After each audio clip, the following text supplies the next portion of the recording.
From Neural Newscast, I'm Claire Donovan. And I'm Cole Mercer. In Australia, researchers are currently investigating a unique combination of environmental factors. This follows 4 shark attacks that occurred within a 48-hour window. 3 of these incidents took place along a specific stretch of the East Coast near Sydney. The sequence of events began when a 12-year-old boy was fatally injured in Sydney Harbour last week.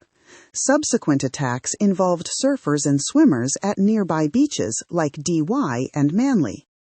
This cluster represents the highest proximity of encounters recorded in 20 years of local research. Public anxiety is rising as authorities have closed dozens of beaches to ensure swimmer safety. Many local groups are calling for shark culls to remove predators from popular recreational waters. Security officials usually favor immediate action when public safety is threatened by unpredictable wildlife. However, the current situation appears to be driven by specific weather patterns rather than a change in shark behavior. The data suggests these incidents are statistically rare despite the recent concentration of events.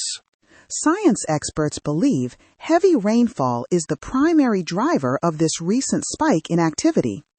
Sydney recently recorded its wettest January day in nearly 40 years after heavy storms hit the region. This massive rainfall created warm and brackish water conditions that bull sharks typically prefer. High runoff also flushes nutrients and sewage into the sea, which attracts smaller baitfish. Sharks then follow these food sources into shallow areas where they encounter humans. Experts emphasize that the sharks are not becoming more aggressive toward people. Policy researchers are currently advising against culling programs as an effective safety measure. They argue that killing sharks does not address the underlying attractants currently present in the water. Scientific evidence shows that culls provide an illusion of safety without actually reducing encounter risks.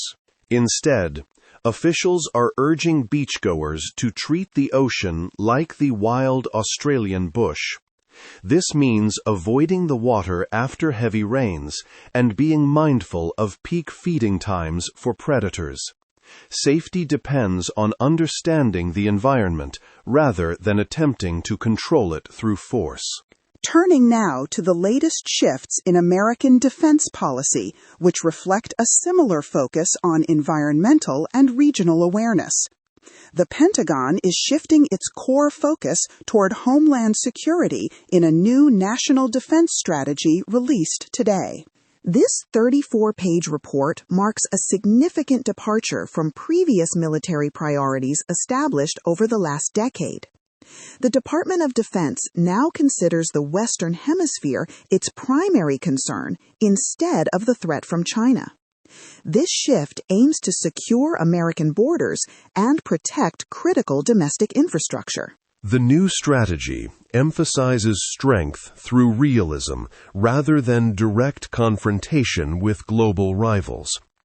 It calls for more limited support to international allies while prioritizing the concrete interests of Americans.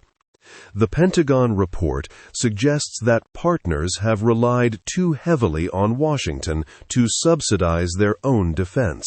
President Trump has reinforced this message by demanding greater burden sharing from NATO members and Asian allies.